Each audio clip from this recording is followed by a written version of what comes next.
Buenos días, bienvenidos al Club de un Curso de Milagros. Mi nombre es Lorena Broda y hoy vamos a estar trabajando con la carta de la Torre. La carta de la Torre, que se las voy a compartir así ya desde el vamos. Esperen que les comparto.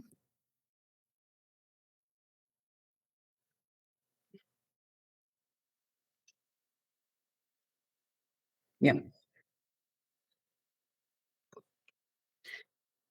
La carta de la Torre, como ven, no es una carta que te salga en una tirada y digas esto seguro que es algo copado que me va a pasar. eh, lo que podemos ver es que hay una torre, hay dos personajes que están como saltando y cayendo de la torre porque hay una lengua de fuego desde el cielo que está destruyendo la torre. Esta carta en el tarot significa un momento donde algo externo irrumpe en la vida y te tira todos tus planes y estructuras y todo lo que tenías pensado y te daba seguridad en el mundo por los aires. Y también es una carta eh, de caos, de miedo, de mucha incertidumbre, pero que también hace referencia a la historia de la Torre de Babel.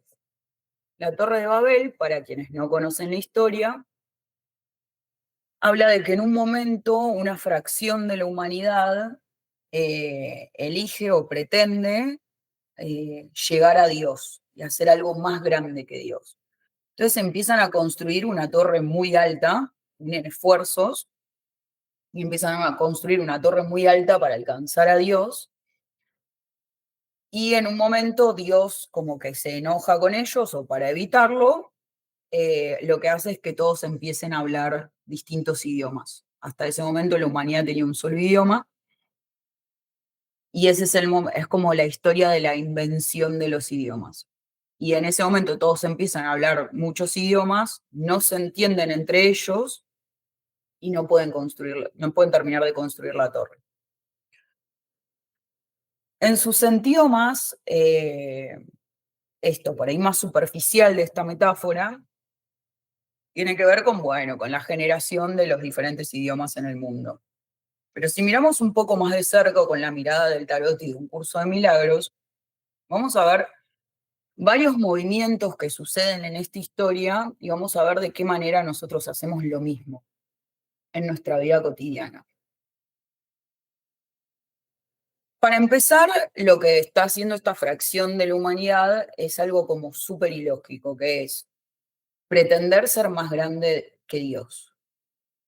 ¿Y a qué se refiere esto? Porque para hacer eso, si partimos de un paradigma de unidad, donde vos sos uno con el todo y el todo es Dios, y sos uno con tus hermanos, y Dios es más que la suma de las partes, esa es la definición de Dios que da el curso de milagros. Para vos pretender ser más grande que ese todo, el movimiento que hicieron estas personas al querer construir esta torre es fraccionarse de ese todo, que es ridículo porque si tu pretensión es ser más grande, te estás volviendo una fracción, te estás volviendo algo más pequeño, y pretender desde ese lugar fraccionado crear algo más grande que todo.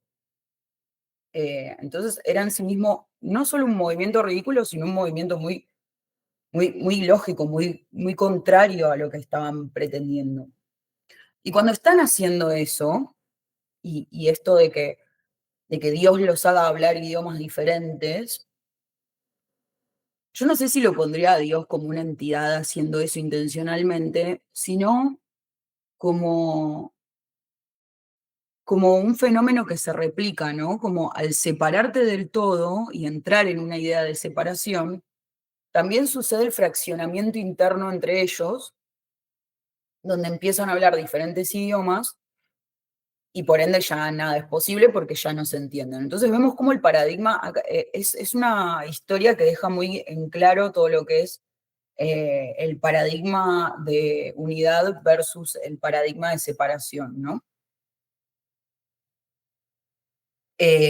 Bueno, ahora, ¿cómo esto tiene algún tipo de Voy a dejar de compartir así los veo. ¿Cómo esto tiene algún tipo de, o sea, cómo bajamos esto, que es una idea como muy filosófica sobre paradigmas y percepciones y concepciones del mundo? ¿Cómo lo podemos empezar a ver o cómo lo hacemos nosotros en nuestras vidas cotidianas? Para empezar, quiero que conecten, espera, voy a poner la carta de nuevo, perdón, hoy estoy hincha pelotas, pero quiero que conecten con la carta, pero tampoco me quiero olvidar la carta ahí que después quede toda la pantalla dividida, toda la clase. Quiero que miren esta carta y conecten y piensen en momentos de su vida donde sucede algo que es completamente choqueante, algo totalmente inesperado y que los deja volando por los aires, ¿no? Miren los personajes cómo están cayendo de cabeza al piso. Y este momento puede ser, y este momento está muy relacionado con cosas que nos daban seguridad, ¿no? Como, no sé, perder un trabajo, que alguien se enferme, que me detecten una enfermedad a mí, pierdo la certeza en mi cuerpo. Tiene que ver con situaciones de la vida, o no sé, yo estaba en pareja, tenía armada mi casa, tenía armado un montón de cosas, toda una vida con alguien, me separo y toda esa vida se cae. Varias veces en la vida experimentamos esta carta y, y es una sensación de derrumbe. Ahora, si estamos teniendo una sensación de derrumbe es porque habíamos puesto nuestra fe y nuestra seguridad en algo que estamos perdiendo. Y entonces ahí un poco nos lleva a reflexionar, bueno, ¿en qué estoy perdiendo? ¿En dónde estoy poniendo mi fe? Que esto va hilvanado con lo que vimos la clase pasada de la papisa, que hablaba justamente de esto, de dónde ponemos nuestra fe, y hoy lo vamos a ver con un poco más de profundidad. Bien. Entonces, el primer motivo por el cual una torre se nos derrumba en nuestra vida es primero porque la construimos. Si no construimos una torre, no hay nada que pueda derrumbarse.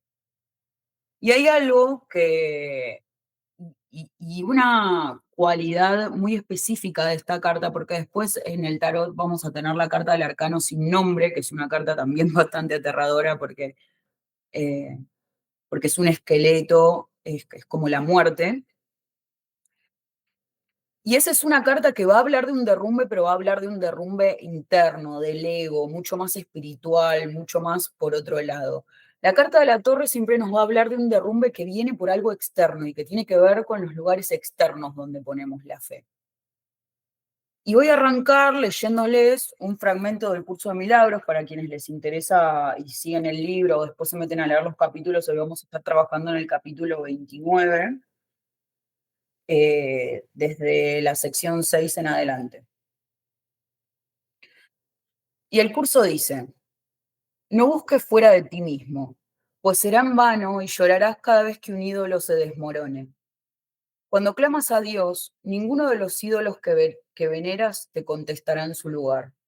No busques fuera de ti mismo, pues todo tu dolor procede simplemente de buscar en vano lo que deseas y de insistir en que sabes dónde encontrarlo. ¿Y qué pasaría si no estuviera allí? ¿Preferirías tener razón o ser feliz? Alégrate de que se te diga dónde reside la felicidad y no la sigas buscando por más tiempo en ningún otro lugar, pues buscarás en vano. Mas se te ha concedido conocer la verdad y saber que no la debes buscar fuera de ti.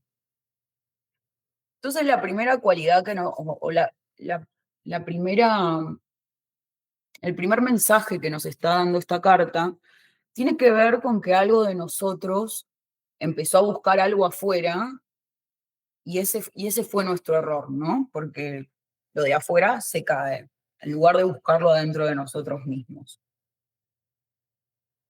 Entonces, en esto de pensar si esta torre se está desmoronando, es porque la construí yo, pero ¿por qué se desmorona? O sea, ¿por qué no puedo construir algo y que funcione y que quede? Lo que sucede es que cuando nosotros buscamos en el exterior y construimos estos ídolos, lo que estamos haciendo es un movimiento de esto que es el curso de milagros, de no buscar adentro, sino buscar afuera.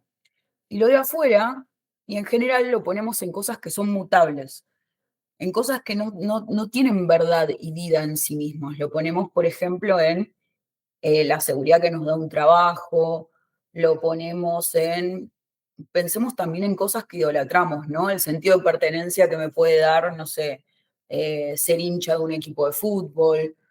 Ponemos en cosas que son mutables, porque a mi equipo puede irle bien un fin de semana y otro fin de semana le puede ir mal. Un trabajo, y sobre todo ahora, ¿no? En los tiempos que vivimos, que por ahí en otra época podías decir, bueno, estuve 40 años en este trabajo, que igual en algún momento te ibas a jubilar o te iban a despedir o se iba a fundir tu fábrica o lo que fuera, seguía siendo mutable, pero a medida que los tiempos se van volviendo más veloces, todo muta mucho más rápido. Y nosotros nos aferramos a cosas que no, que son mutables. Esto lo hablamos en la clase pasada. Nos aferramos a cosas que son mutables y vivimos con miedo porque sabemos que esas cosas son mutables y sabemos que nos estamos aferrando a algo que puede cambiar. Entonces generamos ese miedo y estamos todo el tiempo tratando de evitar que cambie eso. Y ahí se viene como la resistencia al cambio, ¿no? Que eso se une mucho a la idea budista de que todo sufrimiento tiene que ver con la resistencia. La raíz de todo sufrimiento es resistirnos a que las cosas cambien. Y acá les voy a leer lo que dice el curso respecto a esto, que dice, a todo lo que parece eterno le llegará su fin. Las estrellas desaparecerán y la noche y el día dejarán de ser. Todas las cosas que van y vienen, la marea, las estaciones del año y las vidas de los hombres, todas las cosas que cambian con el tiempo y que florecen y se marchitan, se irán para no volver jamás. Lo eterno no se encuentra allí donde el tiempo ha fijado un final para todo. Y esto es muy interesante y esta va a ser una clase bastante filosófica porque eh, esto que está diciendo el curso tiene mucho asidero en lo filosófico, en una mirada donde este mundo que creamos los hombres, que está limitado por el tiempo y el espacio, es nuestra torre de Babel. Es el lugar donde es lo que hicimos nosotros, es nuestro sueño, donde nos fragmentamos de Dios y donde todo se marchita y muere, donde estamos limitados, donde somos pequeños. ¿Se acuerdan la idea de pequeñez de la que hablábamos cuando hablamos de la carta de la estrella?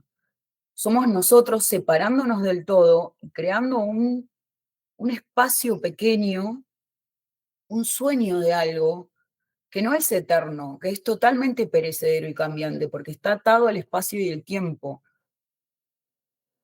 Y en el momento en el que nosotros ponemos nuestro asidero espiritual, o nuestra fe, o nuestra seguridad, o nuestra confianza, o lo que nos da tranquilidad en esto, lo estamos poniendo en algo que no es real primero, que es totalmente mutable y nos trae todo el tiempo estrés, infelicidad, miedo, terrores. Y acá la invitación del curso de milagros, no te agarres de acá, agarrate de acá, querés habitar acá, tenés que habitar acá, bueno, habita acá, pero agarrado de allá. Lo cual no es tan fácil, pero hoy lo vamos a ir desarmando. Suena extraño y suena ajeno, pero lo vamos a desarmar.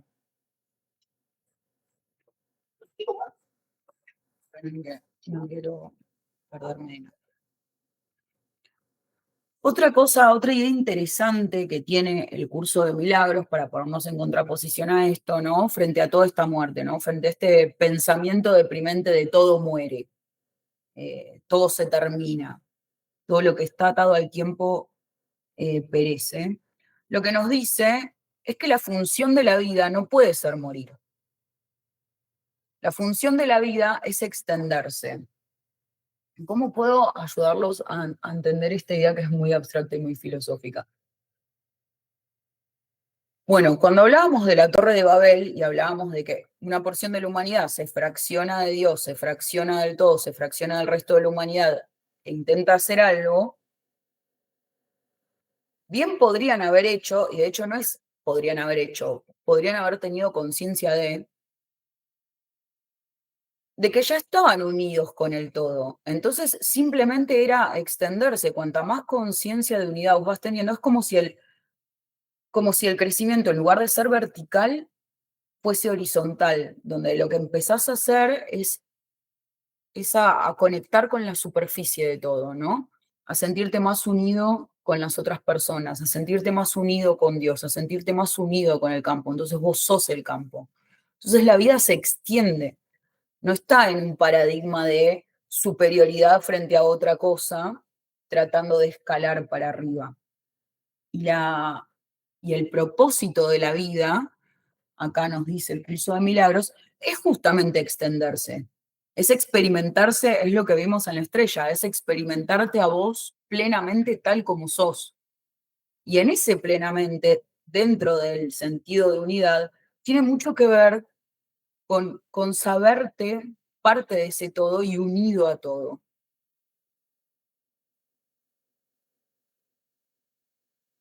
Entonces, por más que fíjense que el mundo sigue siendo el mundo, el sueño sigue siendo el sueño, lo eterno sigue siendo lo eterno, pero es tener otra mirada donde ese mundo o que el mundo sea perecedero ya no es una amenaza para mí, ya no me significa nada, porque yo estoy funcionando de otra manera, estoy con un asidero en lo eterno.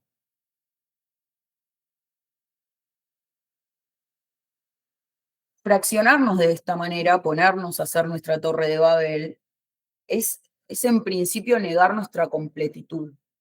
Como yo no tengo todo, entonces tengo que ser más que Dios, porque yo no tengo a Dios, porque yo no soy Dios, porque yo estoy por fuera de Dios, porque yo soy menos que Dios, entonces intento ser más que Dios. Y acá es donde empieza a aparecer la figura del ídolo un poco más clara, la función que cumple. El ídolo es algo que concebimos nosotros, que creamos nosotros. Piensen, por ejemplo, no sé, vamos desde ejemplos más obvios de idolatría a ejemplos por ahí un poco más útiles. Eran adolescentes o ahora que son adultos y sentían un fanatismo total por, no sé, algún músico, una estrella de cine, un equipo de fútbol, esa sensación de fanatismo que tenemos sobre algo, ¿no? Como poner esa persona en un pedestal. No, Lady Gaga es lo más, que Rey es lo más Lady Gaga. eh, y ese craving, ¿no? Como ese deseo que tiene el fanatismo, las pibas gritando por los Backstreet Boys, ¿me entendés? Los quieren tener, los quieren, bueno, los Backstreet Boys, qué vieja que quedé, pero bueno, los Beatles, un clásico.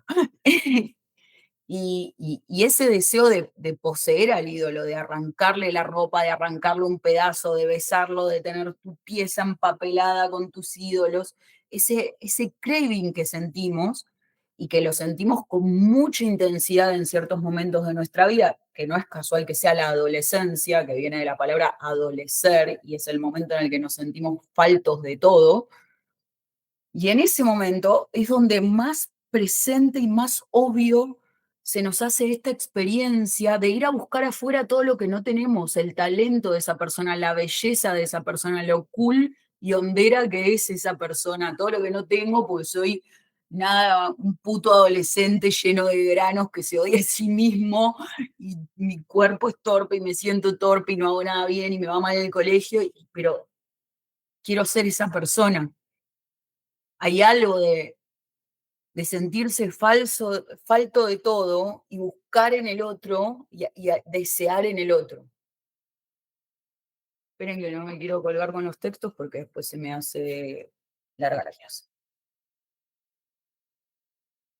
Y acá el curso de milagros nos va a hablar de esto. Va a decir, eliges los sueños que tienes, pues son la representación de tus deseos, aunque se perciben como si vinieran de afuera.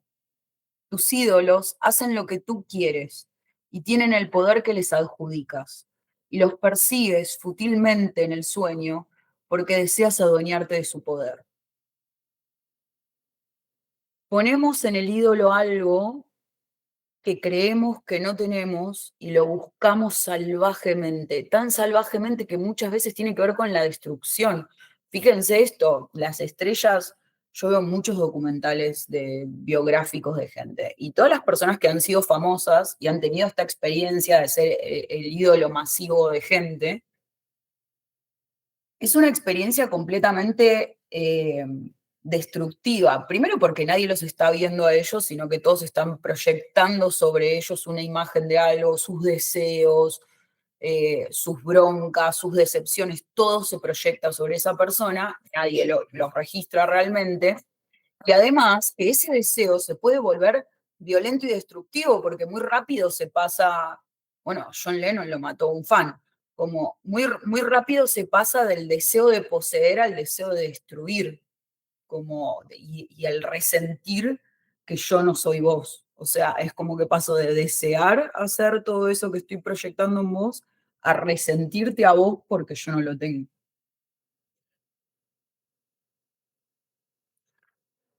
Y eso tiene que ver con que creemos también que nuestros ídolos nos van a conceder algo. Piensen, por ejemplo, cuando a ustedes les gustaba una banda de chicos o un anime, justo en el caso de Akira, o, o un equipo de fútbol, se usa mucho usar remeras, mochila, como que usábamos muchas cosas para indicar esto nos gusta, ¿viste? Una remera de una banda, y había algo que como que por heredad esa banda era cool, vos tenías una remera de la banda cool y eso te hacía cool. Como algo de buscar eh, tener algo del brillo de ese ídolo, ¿no? Y que ese brillo nos otorgue, que ese ídolo nos otorgue su genialidad o lo que sea que admiremos. O un equipo de fútbol, es el mejor equipo de fútbol del mundo y yo soy el que tiene la casaca del equipo de fútbol. Algo de identificarnos con ese ídolo nos hace sentirnos a nosotros también un poco así, creemos que nos va a conceder esos dones, ¿me entendés? Como, bueno, yo sí, el primero que lo escuchó, cuando nadie lo conocía, como que necesitamos como de alguna manera apropiarnos y de una manera totalmente innecesaria, porque en lugar de entender que si eso existe y yo soy uno con todo, esa capacidad creativa que estoy viendo en el otro también la tengo yo. Y en lugar de desarrollarla en mí y desarrollar mi capacidad creativa y desarrollar mi talento y hacer lo que yo tengo ganas de hacer, sea jugar un partido de fútbol, sea quiero ser bueno en el deporte o pertenecer a una comunidad o tomar conciencia de que pertenezco a una comunidad o tomar conciencia de que tengo una capacidad creativa en mí mismo para desarrollar, no, estoy tratando de robársela al ídolo. Estoy tratando de que yo soy, yo tengo buen gusto porque tengo buen gusto para la música porque me pongo la remera de una buena banda. Entonces ahí me robo algo de su talento, me robo algo de su brillo. Fíjense que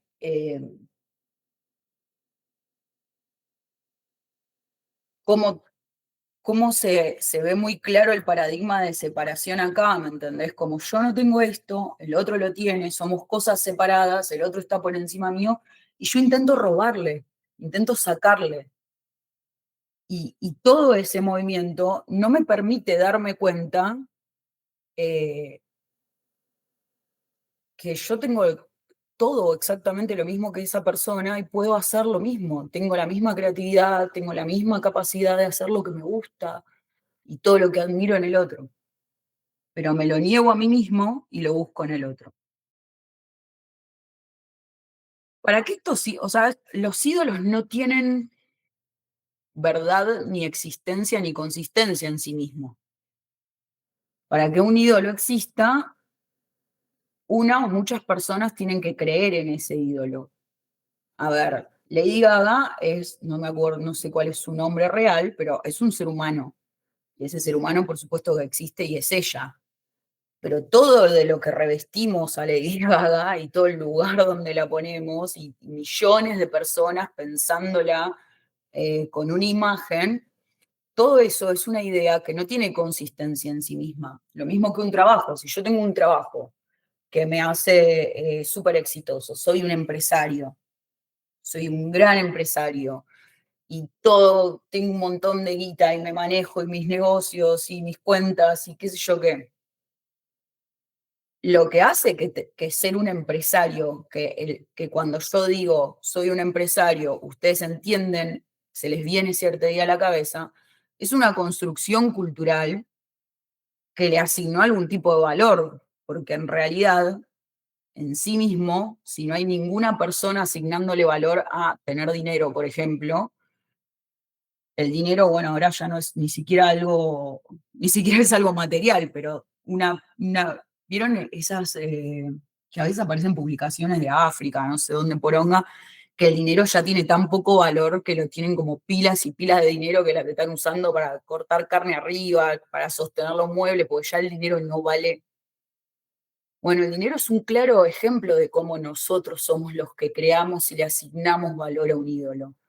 Porque el dinero vale en función de que todos nos ponemos de acuerdo en que vale, pero en sí mismo, si nadie piensa en el dinero y nadie le asigna un valor, no vale nada. Es una construcción. Nosotros hacemos lo mismo. O sea, un ídolo cuando se le quita la creencia, el ídolo muere. Es algo vacío, no tiene vida propia. Lo mismo que un trabajo, o qué significa tener una carrera, que de hecho es un poco lo que está pasando ahora en esta época. Un montón de cosas que idolatrábamos y a las que como sociedad le dábamos un gran valor, como por ejemplo tener una carrera. Antes, tener una carrera te significaba una seguridad económica, ya está, estás hecho por vida. Estudiabas una carrera 5 o 6 años, estás hecho por vida. Y vas a trabajar de eso toda la vida, nunca te iba a faltar el pan, como teníamos esa seguridad. Y de repente el mundo cambió, las formas cambiaron, el mercado laboral cambió, y de repente tener una carrera no te asegura nada. Y ya no le estamos asignando el mismo valor y la misma fe a tener una carrera. La generación es nueva, gracias si termina el secundario. Como ya la educación no tiene el valor que tenía antes, la educación académica y formal, ¿no? Ya no, ya es un ídolo que se va cayendo. Y mucha gente que puso su fe en eso, y sobre todo la gente que tuvo en el medio, mi generación, que quedó como en el medio de ese cambio, hay una gran decepción y una gran frustración, porque es como, che, yo estudié una carrera 7 años, me estoy cagando de hambre. Y yo había hecho esto con la promesa y con la fe de que si yo hacía esto iba a tener un montón de seguridades en la vida. Se caen, son cosas que se caen.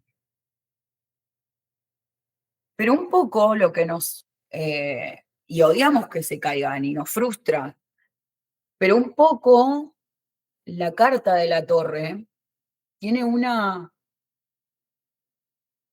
es como una bondad dolorosa, que lo que hace es mostrarnos todo lo que no es verdadero, todo lo que no es realmente importante, todo lo que no, todas las cosas a las que nos estamos aferrando y en las que estamos buscando seguridad, que no son reales. La torre te limpia de estructuras, te limpia de ideas que tenés de la vida, te limpia de planes que te hacían sentir seguro, te limpia de un montón de cosas y te dejan pelotas de manera que no tengas otra opción más que ser vos mismo, de buscar algo que está más adentro, de buscar adentro de vos mismo.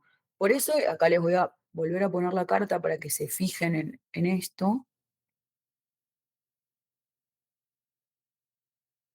Esperen que estaba medio lenta la compu porque estuve programando mucho y dejé 80 programas corriendo. Ahí está.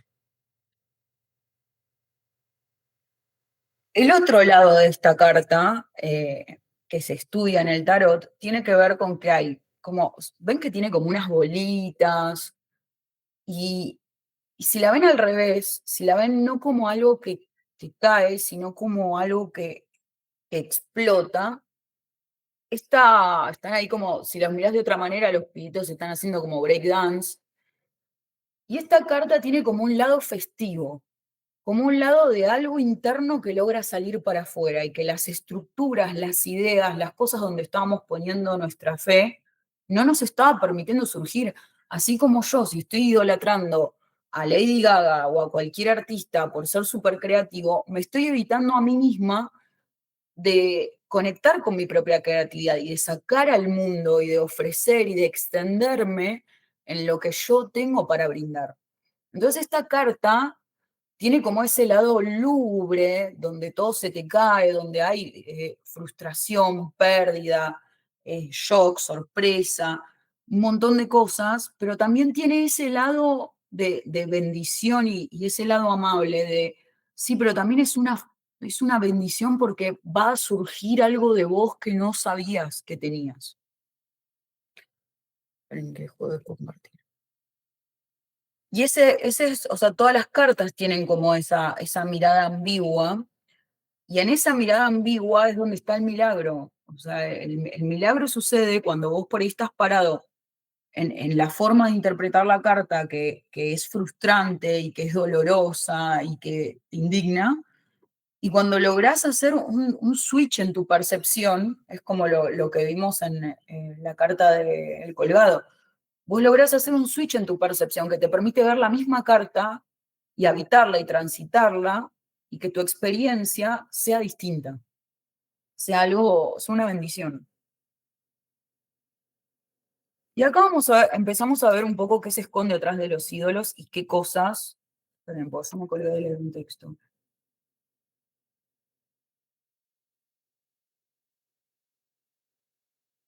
Bueno, esto que hablábamos de que la torre tira las estructuras y vos podés y te permite sacar lo que tenés adentro, el curso de milagros lo deja muy claro en esta parte que dice: ¿crees que los ídolos tienen el poder de remediar tus deficiencias y de proporcionarte la valía que no tienes? Todo aquel que cree en ellos se convierte en esclavo de la pequeñez y la pérdida, y así tiene que buscar más allá de su pequeño yo la fuerza necesaria para levantar la cabeza y emanciparse de todo el sufrimiento que el mundo refleja.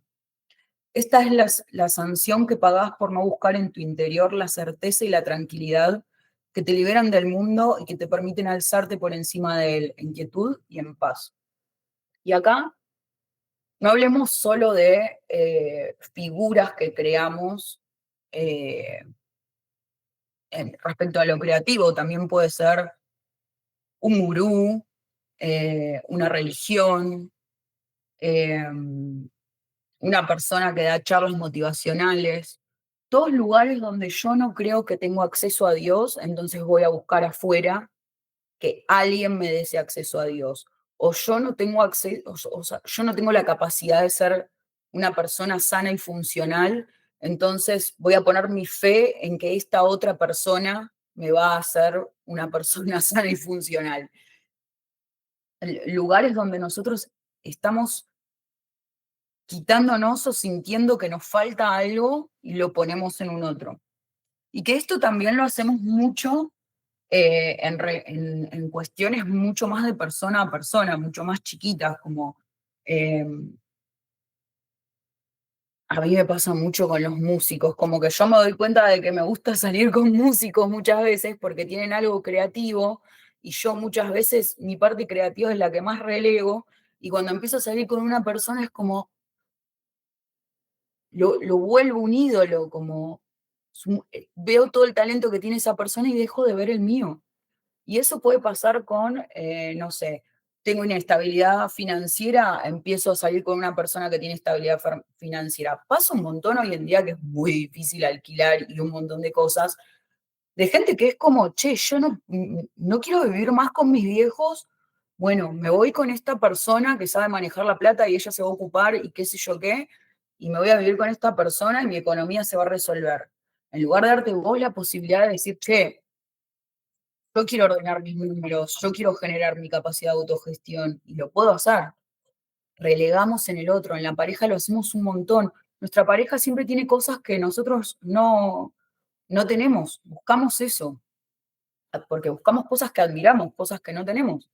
El tema es cuando lo estamos encarando desde el lugar de, esta persona me va a dar a mí lo que no tengo, en lugar de pensarlo desde el lugar de, che, esta persona va a ser un puente para mí, para inspirarme y escribir, por ejemplo. Chabón toca música y yo escribo, como algo. donde se extiende y no donde yo estoy yendo a que el otro sea la solución al problema. No sé si se entendió, me quedó medio rara esa parte. ¿Sí? Coti dice que se entiende. Bien. Y acá vamos a entrar en una parte, y acá el curso nos va a decir, el mundo cree en ídolos. Nadie viene a él al menos que los haya venerado y trate todavía de buscar uno que aún le pueda ofrecer un regalo que la realidad no posee. Todo idólatra abriga la esperanza de que sus deidades especiales le han de dar más que las más de lo que las otras personas poseen. Tiene que ser más. No importa realmente de qué se trate, más belleza, más inteligencia, más riqueza o incluso más aflicción o dolor. Pero pero para eso es un ídolo, para darte más de algo. Y cuando uno falla, otro viene a ocupar su lugar. Y tú esperas que te pueda conseguir más de alguna otra cosa. No te dejes engañar por las formas en que esa otra cosa se manifiesta. Un ídolo es un medio para obtener más de algo. Y eso es lo que va en contra de la voluntad de Dios. Dios no tiene muchos hijos, sino uno solo.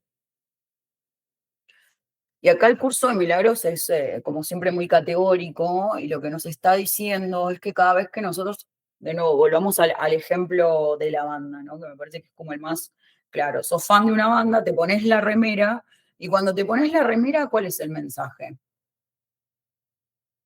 Yo sé más de esta banda que vos, yo tengo más onda que vos no conocés esta banda. Encima en la música, o por lo menos en mi época, había como toda una cultura de no, la banda que nadie conoce, yo los conozco desde el principio, yo me escuché todos los discos, yo sé todo su biografía, como que había una competencia de quién era más dueño de la banda eh, que el otro, y tiene que ver con, bueno, yo soy más culto que vos, yo sé más que vos. Instagram es, claro, yo estoy con ejemplos del año del culo, pero Instagram es la tierra de todo esto, de todo el tiempo estar mostrando, yo tengo mejor calidad de vida que vos, yo tengo más amigos, salgo, como todo el tiempo nos estamos mostrando cómo nuestra vida es mejor que un otro y cómo nos estamos sintiendo mal cuando vemos la vida de otros, que decir, esta persona recorrió toda Europa, yo nunca fui ni a la esquina. Todo el tiempo estamos haciendo ese juego. Con las redes sociales ahora todo eso es mucho más grosero y evidente. ¿Qué tratamos de mostrar, no? Cuando publicamos algo en Instagram. ¿Qué estamos mostrando? ¿Por qué estamos eligiendo mostrarlo? ¿Qué, qué cosa queremos sentir que tenemos más que un otro? Y todo lo que sea el deseo de tener más que un otro, que es esto, es la torre de Babel, ¿me entendés? Yo quiero alzarme sobre el resto de la humanidad, alzarme por encima de Dios, quiero ser más que el todo. Va en contra de la idea de la unidad y de que somos un todo. De hecho, cuando dice Dios no tiene muchos hijos, sino uno solo, está diciendo esto, o sea, no puedes estar encima de tu hermano porque sos tu hermano, no puedes estar encima de tu amigo porque sos tu amigo. Y cuando perdemos ese norte, nos encaprichamos con tener más que el otro, empezamos a generar ídolos que nos van a asegurar. Yo tengo una mejor pareja, yo tengo una mejor casa, yo tengo un mejor trabajo. Esto yo no sé si ahora pasa tanto, pero con las parejas pasaba mucho la competencia entre amigas de quién tiene el noviazgo más perfecto. Eso, hubo una época de eso, eh, lo cual llevó a una gran deshonestidad o una pérdida de espacios donde hablar lo que realmente estaba pasando o a contar. Me acuerdo que una vez una amiga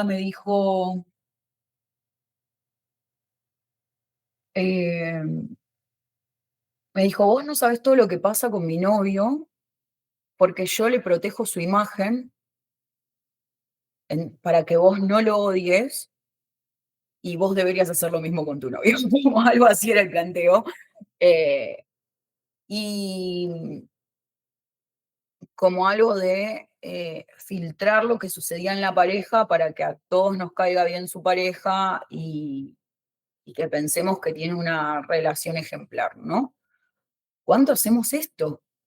Y en muchos niveles, en lo laboral, en la casa, en un montón de cosas, de también crear nuestros propios ídolos, que por ahí ya ni nosotros nos mentimos a nosotros mismos, como tengo la relación perfecta y quiero que otros me envidien.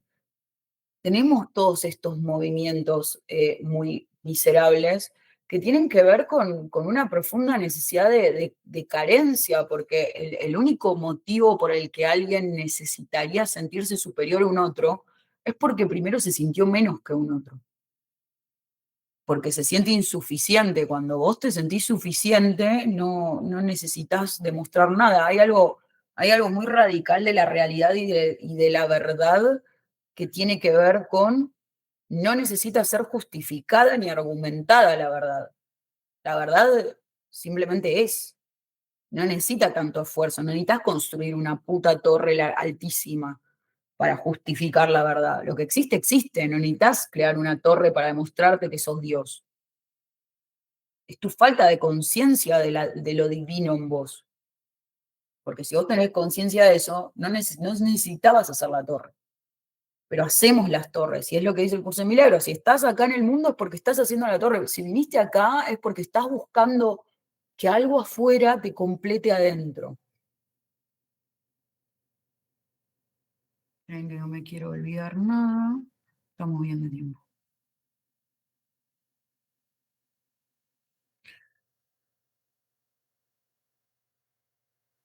Entonces, o sea, el primer paso de tener un ídolo tiene que ver con negar mi propia completitud y negar todo lo que hay en mí. Puede ser, por ejemplo, no sé, la capacidad de superar ciertas situaciones, la capacidad de eh, paternar a mis hijos, como, bueno, la otra persona es buen padre, que se ocupe él. Yo no sé lidiar con las emociones, que eso se lo enseñe el otro al pibe, como empezar a delegar y hacer que personas de afuera nos completen los pedazos que no tenemos. De hecho, todo el concepto romántico que tenemos hoy en día de pareja tiene que ver con la media naranja. No estás completo hasta que no tenés una pareja. Eso también se está cayendo. Eh, no hay cómo podés ser feliz si no tenés una pareja. Al día de hoy, como la gente te mira y es como, bueno, la tía en Navidad, ahora viene Navidad, todos le van a hacer las preguntas boludas, cómo van con eso, ¿me entendés? Pobrecito, nunca tuvo una pareja, ¿no? Porque necesitas de un otro que te apoye. Hay millones de personas que te van a apoyar en la vida cada vez que tengas un problema.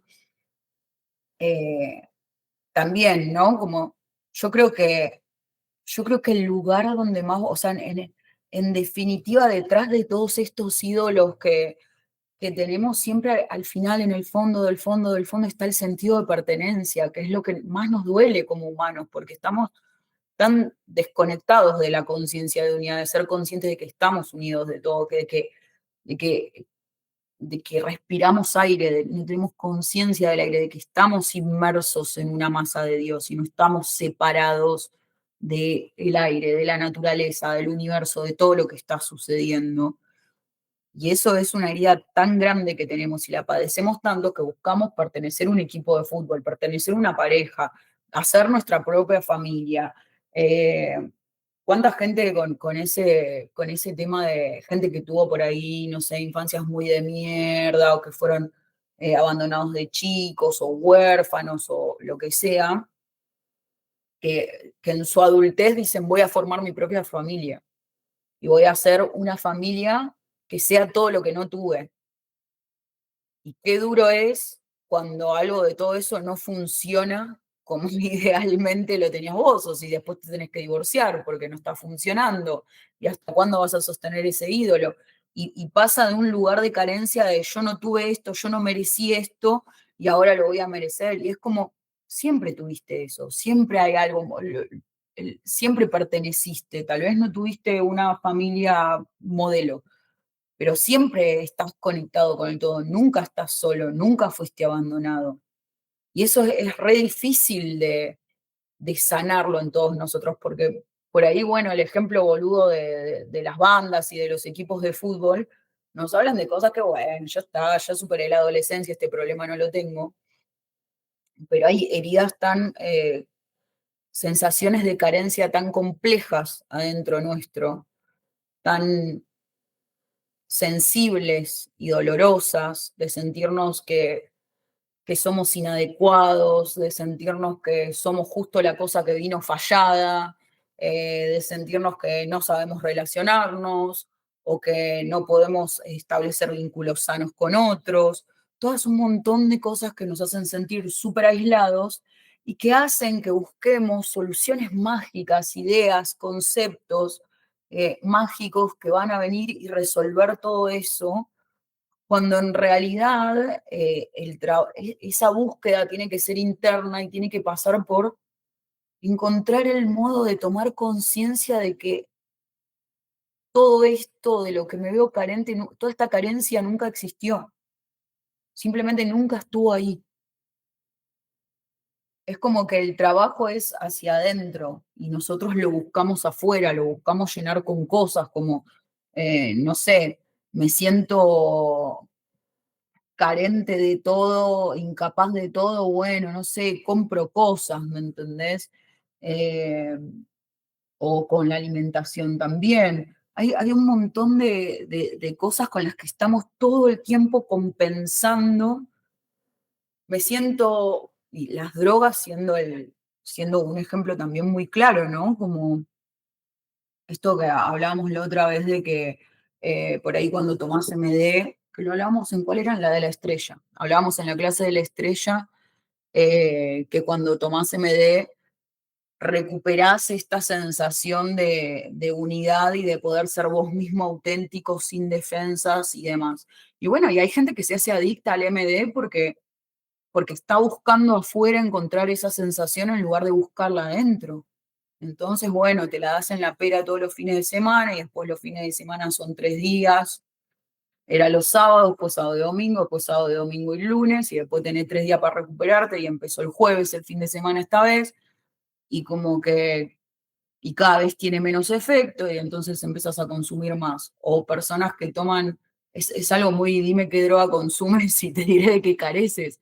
Personas que toman merca son personas que se sienten muy poca cosa, entonces necesitan una droga que los haga sentir eufóricos, capaces de todo, los más valiosos, el más capo, ¿entendés? Y es gente que se siente un total pusilánime, entonces compensa con esa droga que le hace sentir eso que no puede encontrar en sí mismo. O, o la marihuana, que es como no encuentro paz, no encuentro tranquilidad en mi mente. Entonces necesito buscar en la marihuana algo que me baje, porque no puedo encontrar la paz en mí mismo. Todo el tiempo buscamos afuera cosas y eso se convierte en nuestros ídolos, pero en realidad en sí mismo ninguna de estas cosas tiene valor ni nos va a lograr dar lo que necesitamos. Entonces me gustaría, perdón, ¿alguien tiene para decir algo? Hoy estoy medio apurada porque me estoy quedando sin batería también y estoy tirando la clase ¿no? A los chapazos. Pero bueno, pueden levantar la mano si quieren decir algo. Eh, Empezar a estar atentos, primero, ¿dónde está nuestro miedo? Porque probablemente si yo tengo miedo de perder un trabajo tenga que ver con que estoy poniéndole demasiada fe a ese trabajo, o que estoy creando un ídolo en ese trabajo, estoy haciendo que ese trabajo supla, eh, por ejemplo, mi capacidad de sentir abundancia y de sentir de que no importa lo que pase, algo va a surgir y yo voy a estar bien, como que el universo me sostiene. Si tengo miedo de perder a una pareja, es como de separarme, bueno, ¿qué está significando y supliendo esta pareja que yo estoy sintiendo miedo de perder? Porque sentimos miedo porque ponemos nuestra fe, nuestra paz, nuestra valía en cosas que son volubles, en cosas que pasan, que no son eternas. Y cada vez que sentimos miedo o que es para sentarse y analizar, bueno, ¿qué estoy creyendo que yo no tengo que me da esto? ¿Me estoy sintiendo solo y mi pareja me da compañía?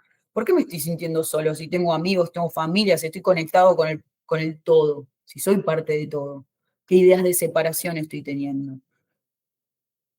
Estoy poniendo, tengo miedo de perder mi trabajo. Bueno, ok, ¿por qué no pienso que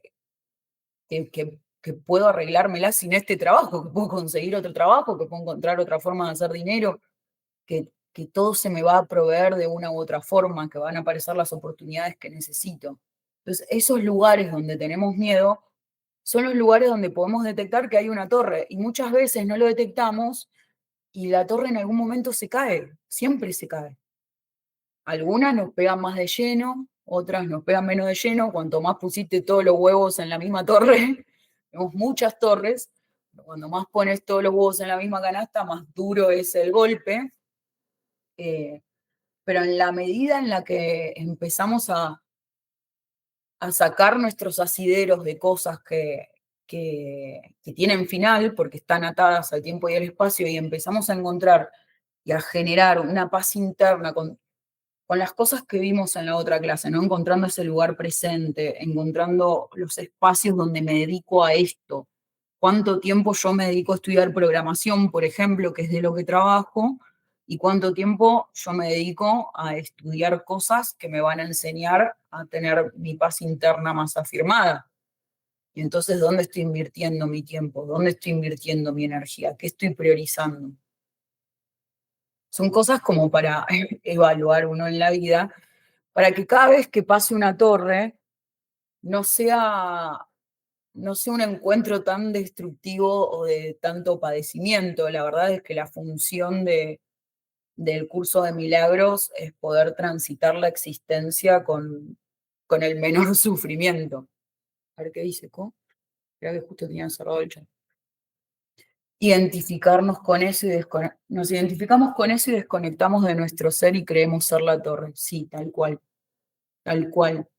Eh, Hay algo, bueno, ahí sería cuando te pasa el arcano 13, ¿no? Porque ya te identificaste y ya se volvió parte de tu ego. Y el arcano que va a hacer la limpia ahí, cuando vos ya ni siquiera lo ves afuera, ya crees que sos eso, el arcano que va a hacer la limpia ahí es el arcano 13. Es la destrucción de tu ego. Es el mismo movimiento que sucede con la torre, pero la torre está enfocada en cosas externas, donde miramos para afuera. Y el arcano 13 te va a limpiar todo lo que no sea verdadero de vos, eh, de tu identidad, de tu creencia de quién sos. Son movimientos muy fuertes y son cartas de las más temidas del tarot. Voy a ver, ¿me desaparecí? No, ahí está, me colé. ¿Ustedes me ven? Bueno, eh, y son cartas que lo que hacen es limpiar, que se caiga lo que no es real y lo que no es verdadero. A veces es doloroso porque ponemos nuestra fe ahí, pero cuanto menos estás aferrado a lo que no es real y no es verdadero, tenés como otra flexibilidad para moverte frente a que las cosas cambien, frente a hacerte cargo de la realidad de que este mundo es mutable y nada dura para siempre. Y nosotros vivimos tratando de creer que todo es eterno, que mi pareja va a ser eterna, que mis papás van a vivir para siempre, que siempre voy a tener esta casa y que mi cuerpo no va a envejecer y nunca se va a degradar. Y nosotros tratamos de vivir con esas ideas ilusorias y nos frustramos cuando no es así. Entonces, como que estar aferrado, o sea, encontrar tu asidero en cosas distintas, en cosas eternas y en tu paz interna, nos ayuda a generar una flexibilidad donde viene una torre, te tiró todos los planes que tenías por el aire, bueno, y a ver, ¿y qué más va a pasar? ¿Y ahora qué va a pasar? Como, ¿con qué me va a sorprender la vida? ¿Y qué voy a hacer? Como mirar con otra flexibilidad, con otra curiosidad y estar más abiertos a que no sea todo tanto como nosotros lo estructuramos, como nosotros lo planeamos. Voy a estudiar esta carrera, voy a hacer este trabajo durante 40 años y listo, me voy a casar, voy a tener hijos, mi vida va a estar resuelta. Bueno, ese paradigma ya se cayó hace rato, eh, pero nosotros seguimos pensando de esa manera la vida, como voy a hacer esto y es esto. Y la vida es mutable y no estamos abiertos a extender, a ser creativos, a ver lo que está pasando, a dejar entrar, tipo, ¿qué está pasando? ¿Qué me está diciéndole afuera? Por algo la torre, hay una lengua de fuego ahí que es la que rompe, hay algo de afuera que vos no estás dejando entrar. Hay como la expectativa de ver, che, yo tengo mi plan, y bueno, ¿pero qué ofrece el campo? ¿Qué hay en el campo para ver? Así que eso es un poco lo que me gustaría, lo que se queden pensando esta semana. Saben que cualquier cosa, ya me estoy quedando, me estoy cortando, así que voy a cerrar. Esperen que saco la cámara. Ahí está. Ya estamos sobre la hora. Si alguien tiene ganas de decir algo, de compartir algo, tenemos un par de minutos o nos extendemos, pero los veo que están muy tranquilos hoy. Bueno, acuérdense que la próxima clase es la última, todavía no tengo el tema, pero estaría bueno que vengan así. Yo voy a tratar de dar una clase más corta para que hagamos un cierre de este ciclo y de este primer momento del club. Así que nada, estaría bueno que estén y en diciembre vamos a ver, en diciembre se pueden poner al día con las clases que por ahí no vieron o algo de eso, pero bueno, traten de venir la clase que viene, así charlamos y hacemos como un cierre de esta etapa. Bueno, los dejo que vayan a almorzar, bellos.